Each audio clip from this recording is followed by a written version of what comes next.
everyone, and welcome to our most anticipated interview of all of our channel. And with me, I have Cristina Vee. Hello, everybody. So let's get started, shall we? Yes, let's. So, how did you begin your voice acting career? So I've always loved animation, anime. I grew up during that time where Disney cartoons were in their renaissance. It's called the Disney Renaissance of the 90s. That's what it's been dubbed now.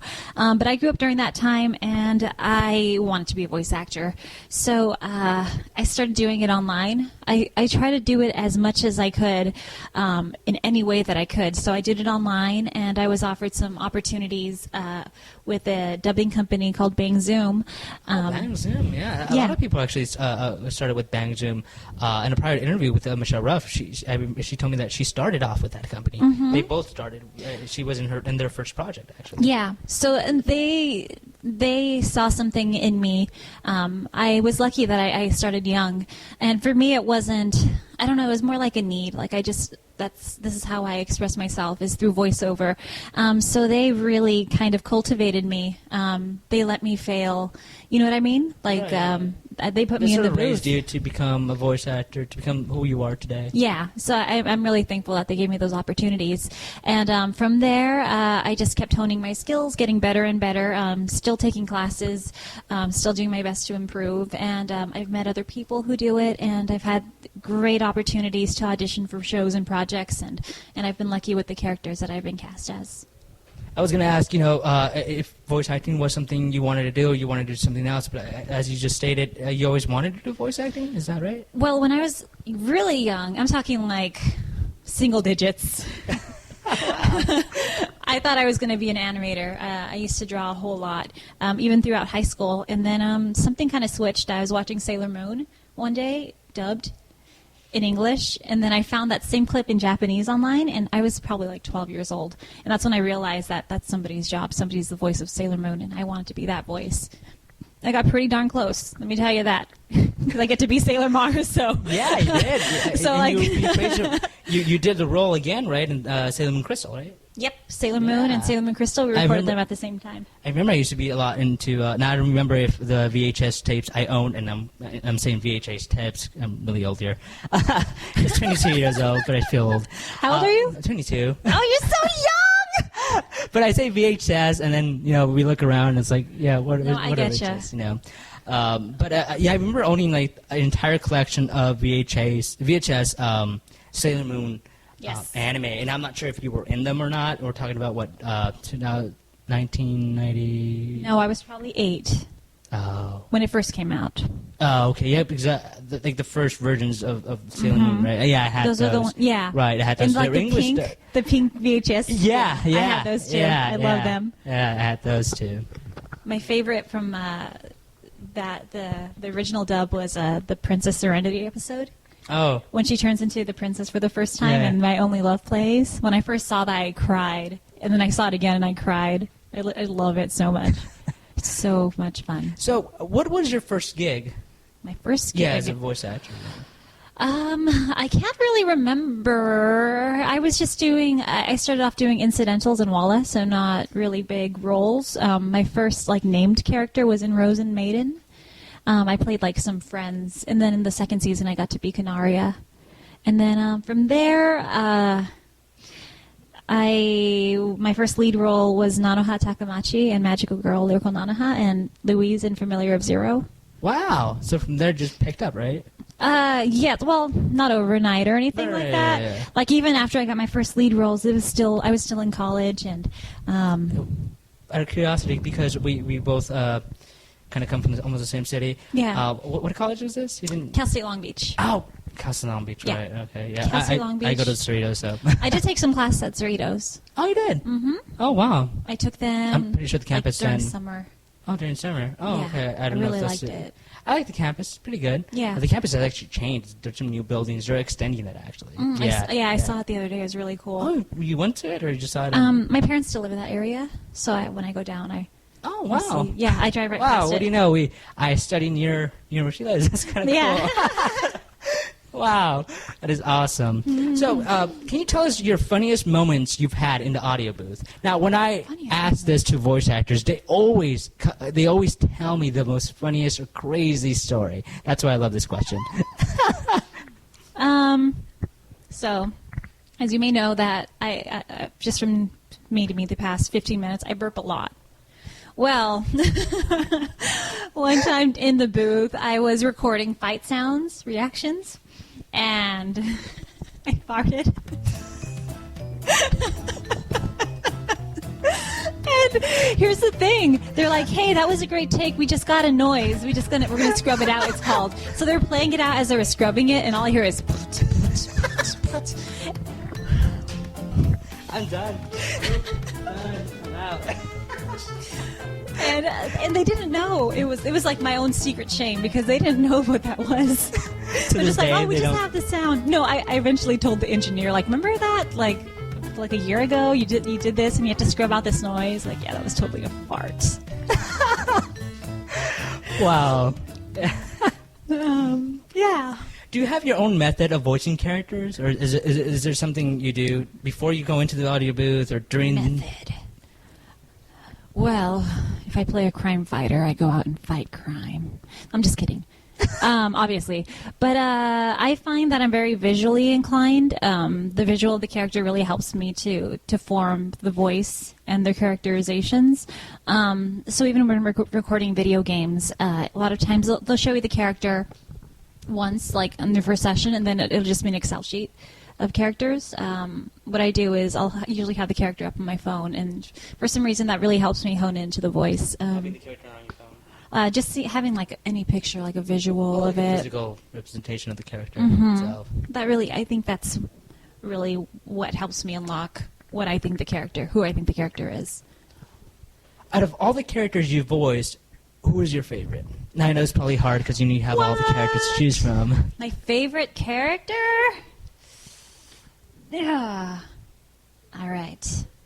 I'm not gonna step around the bush or whatever that saying is. I think it's going around the bush. Going around the bush? Beat around the bush. Beat around the bush. I'm not going to beat around the bush. Because I'm always really grateful when I get a new role, and it's very rewarding to me to be able to work with these characters. But being Sailor Mars, really, like I said, I grew up watching Sailor Moon. So getting to be Sailor Mars is something that's really, I really cherish that, and I love that I get to be part of the show. And also, Marinette.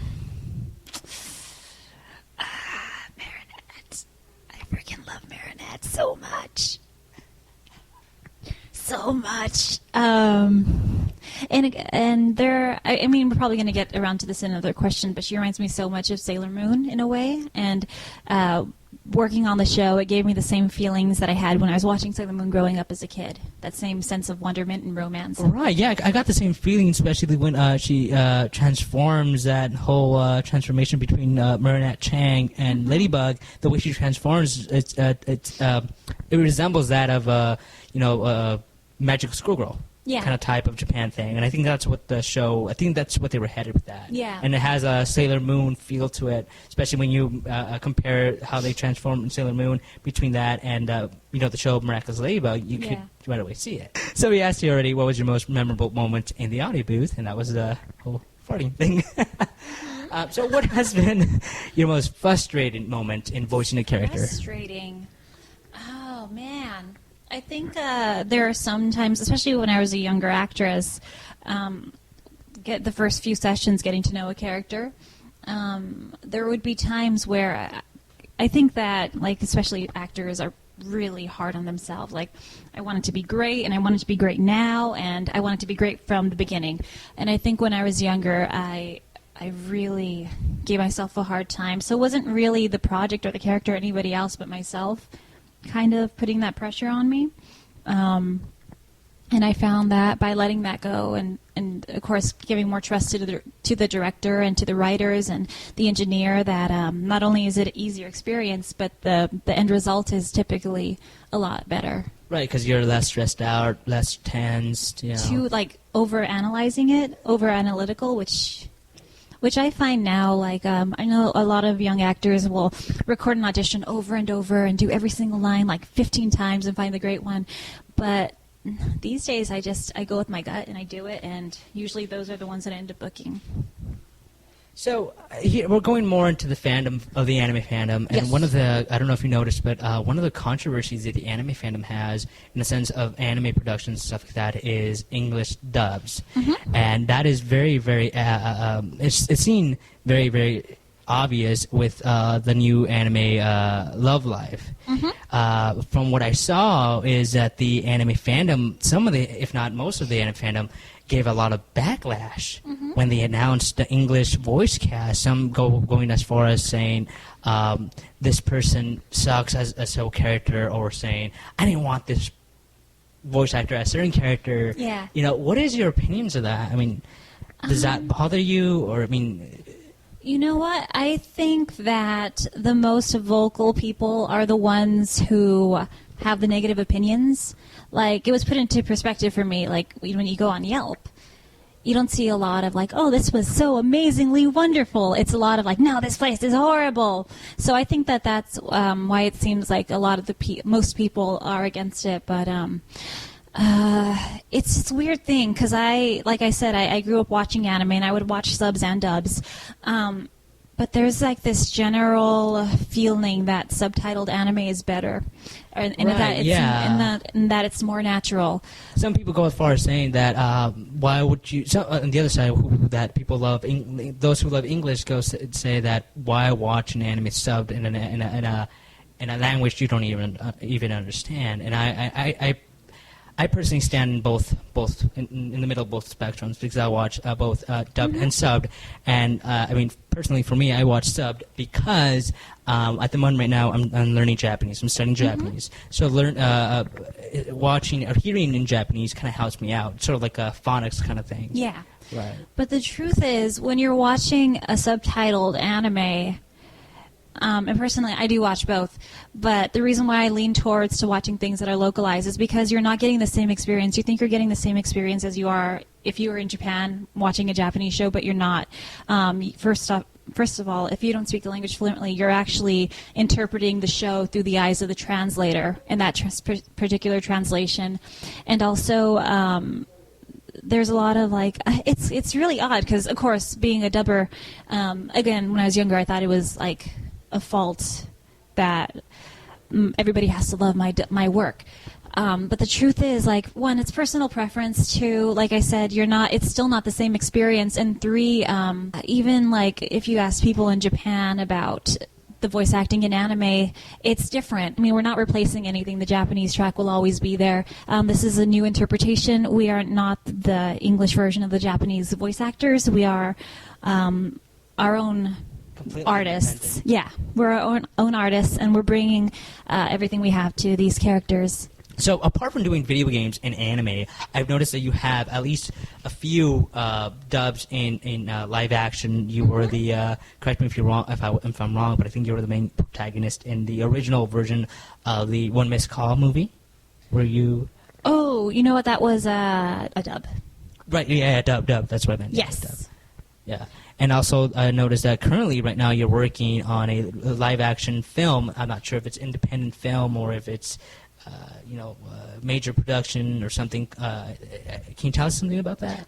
Broken Spirits. There you go. Yeah, where I think Spencer Spike is in it as well, and a Richard few other. Epcar and Vic Mignogna. Yeah, we did that actually 5 years ago, and it's been in it's been a long time, and it's been in post-production since then. So I'm crossing fingers that one day it'll get it released. So it's stuck in development hell, basically. Yeah. Mm-hmm. For those who don't know what development hell means, it just means that it's been stuck in a place where they're deciding what to do with it, you're editing it, stuff like that. The more you know.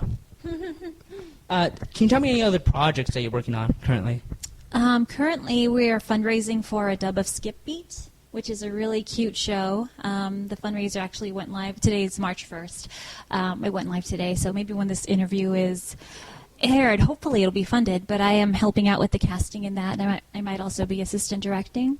Yeah, I saw that, actually. I think I saw that in your Facebook group, right? I think I saw that, there. And then I just have my ongoing shows going on. Nothing really I can talk about right now, but anime, a really big show coming up. Anything that has been already released that you can talk about? Oh my gosh, I'm drawing a blank. Oh, just a constant stream. I feel like a constant stream of video games is kind of trickling out that I've been doing lately. I can't really think of any right now, but I'll let you know on Twitter. So do you have any other hobbies other than voice acting? So, yes I do. Currently, I am playing Pokemon Omega Red. Right, where you're doing the voices of, I think, T-Bone and... Oh, Cubone? Cubone, right, T-Bone. T-Bone is a steak. Which I'm also a fan of. So I just, oh my god, this is embarrassing. It's funny because I just went to a Pokemon event party to celebrate the 20th year anniversary. Oh, nice. Yeah, I went. It was at Japan, LA, and Hollywood, and. Oh yeah, I almost went to that. That would have been funny. Oh wow! Yeah. Oh, it was fun. It was fun. I bought some awesome things, some slippers, Nice. some Some Eevee slippers. Oh, yeah, they were so cute. Excuse me. So yeah, regarding the hobbies, are there any other hobbies you like to do other than voice acting? Yes, I like to play my 3DS. I play it very rarely, actually. Pokemon, I always play the new Pokemon game. Animal Crossing, I was really big into. Tomodachi Life, and oh my gosh, I forgot the name of that game. But anyways, I love playing 3DS. I also read a whole lot. I have a corgi. I love playing with my corgi. Yeah, from your videos. I also really like going to Disney World whenever possible. That's like my thing. I love Disney World. And I used to have a YouTube page, and I used to post my singing on there. That's right, you're also a singer. Yes. Apart from being a voice actor. And I used to do a lot more when I was younger, when I first starting out. I can't really do too many now because of all the projects that I'm in. I need to start producing my own original content. But I think the most popular song that I did was Bad Apple. I did the English version. Oh, that's right. It went viral, I think. Yeah. Yeah, I remember that. Yeah. Mm-hmm. I recall that. Yeah, to this day, like at conventions, anywhere in the world, they're like, "Oh, you did Bad Apple." Like, I don't know what else you worked on, but Bad Apple. Yes, it did went viral. really I remember amazing. that. Yeah, that was what, back... I think 2010. Right, yeah, that's when I was still in high school. Wow. Mm-hmm. I never thought I'd be here interviewing Cristina Vee. Can you do the voices of the following characters? I can. Sailor Mars, Sailor Moon. Mars, power, make up! Marina Chang, Miraculous Ladybug. Time to transform. Tiki, spots on! Blah! Maybe not that last part, but yeah. A little too anime. Okay, do another line for the studio of Zach. Can you do another line? Oh, sure. There's this line that we do in every episode. It goes, "No more evil doing for you, little Akuma. It's time to de-evilize! Gotcha! Bye-bye, little butterfly. Miraculous Ladybug!" Awesome. This is amazing. This is amazing. The whole studio is probably going to be like, oh my God, she's here. This is fantastic. Katori, Love Life. Oh, wow. Honoka, I forgot what Kotori says. Music, start! Like I said before, this interview is not just solely on Miraculous Ladybug, but also on her career. However, I did decide to include a Miraculous Ladybug section within this interview, just for all you fans, and this is it. So, how did you land your part as Marina Chang in the series? I mean, how did you get that huge role? Ooh, okay, so I actually auditioned for this role a lot. I think maybe more than any other character I've auditioned for. I first got her sides probably a year before I was cast, actually. And I read for it, didn't hear anything back, and then I got them again. And I read for it again, and then they called me in for a callback. And they called me in for another callback after that. And so, but ever since the first time I saw her character design and read the script, the sides that we had, I just knew it would be whoever was cast as this character, Ladybug, would be the luckiest girl in like the luckiest voice actress.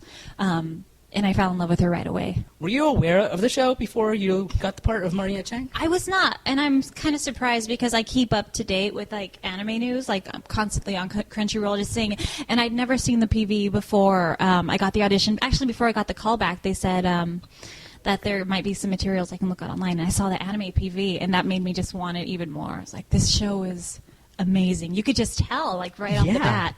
Yeah, and one of the things that I liked about the show, well, not liked per se, but I found interesting, was that it was at first an anime, 2D anime, and then it went from that to, you know, what it is now, a CGI anime, CGI cartoon. Yeah. And I felt like the anime, the 2D version of it, was leaning more towards young adults, and now this CGI is more for young teenagers and probably preteens.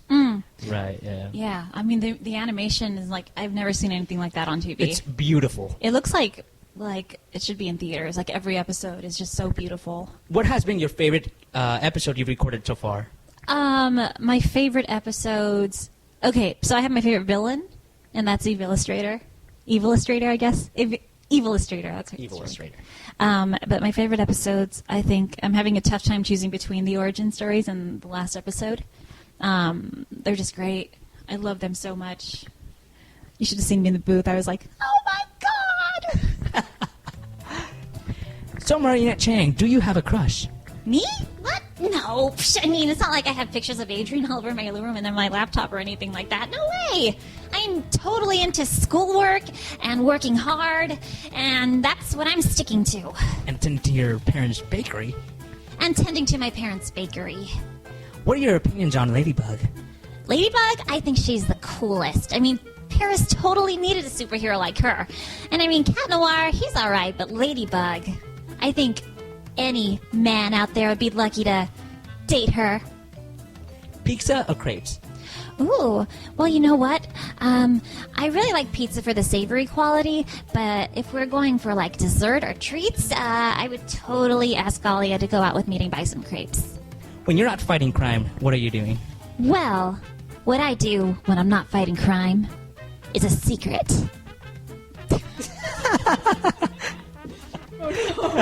What are your opinions on Cat Noir? Cat Noir?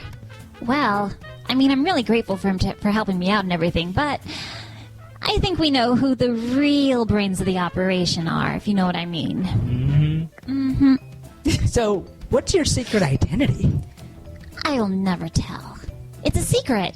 And I mean, I can't even tell Cat Noir that, so, I think that's just the way it has to be. I have to keep it a secret to protect my identity and to protect my friends. So we're now moving on to the fan questions. Yay! Questions, yeah! The first one is... Send them in! The first one is, what series would you like to voice a character that you're not in? Ooh, wow. I need a new answer to this question. Because before it was Sailor Moon. And I got to be in Sailor Moon. Then it was Final Fantasy. And I got to be in Final Fantasy. You know what? I will say one of my dream jobs is to be one of the official Disney princess voices. So, yeah, I really want to do that. Yeah. Princess Vee. Princess Vee. Second one is, what is your favorite scene, moment, or song from Love Live? Oh, favorite scene? Okay, I really like the scene where they find Kotori and Akiba, and she doesn't want to be recognized by her friends, so she puts on like this really over-the-top, weird accent, pretends she can't understand what they're saying, and runs off. It's really cute. I love that part. My favorite song is Snow Halation. How much did you know about Sakura Matsu's history before you got the role in Fate? So, actually, I'd heard that she was a tragic character. People were saying, like, oh, Sakura, things happen. But I don't know what those things are yet, because I had never seen Fate Stay Night. And actually, I got the role. It's interesting, because I originally went in for Fate Zero to play a different character, and that character didn't work out for me. But they're like, hey, can you play this character? And it was Sakura. So that's how I got that part. So it was... Yeah. Purely by chance, then. Yeah, it felt like it was by chance. And then, of course, I'm really happy that it happened because she has such an amazing story arc. But yeah, I didn't know. I discovered her as we went along. Okay. How was it like playing Kotori in Love Live, and was she a fun role to do? I love playing Kotori. I almost did an audition for her because I thought, oh, my voice is probably not right for this character. The same thing I felt about Sailor Mars, but I tried it anyways, and I'm glad that I did because I can see, like, those are the characters for me. Like, I was supposed to play these two characters. I was really surprised about the range of her voice, that it's really high-pitched. And so I'm really happy with the way it turned out, and I loved playing her. I love all her cute moments. I don't think I've played a character like her before, actually. I'm usually like the tragic or hyper one, and she's just very sweet and calm and kind, and it was really, really refreshing. Is there something new going on with Vika, Lloyd? So I just released an album on Omakase, which is a streaming and gift box service. So you can check out the album on there, and we use the song that was funded in my Kickstarter from a while back. As for Vika Lloyd, there's nothing currently in progress. I do have a game out called Vika Lloyd Pop. You can check that out on iTunes. And for now, I am currently working on new music, and might have a couple of Vika Lloyd songs in there as well. Awesome. Thanks.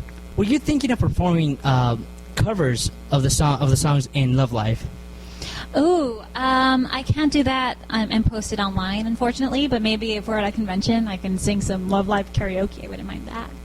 Oh, that'd be great. Yeah. What's it like playing huge characters? Huge characters? Oh, sorry. Popular. I was like, wow, did I play any giants recently? Popular characters. I love it. I love that I get to play characters that people can relate to, and they get emotionally attached. They go on their journey with them. It's very rewarding and fulfilling, and I think that I'm very lucky that, like I said, I get so many of these awesome characters, and I feel very proud and honored, and I want to keep doing it for as long as I can. Awesome. Thank you for tuning into this interview on the Kitsune Network. To win this autographed collage of me, subscribe and share this interview right now. Peace and love. Bye. And I would like to thank Addie and the whole entire team here at Zag Animations for letting me interview Cristina Vee, the voice of Marina Chang. That's me! And, you know, being here is a great honor. Thank you, everyone, for watching, subscribing.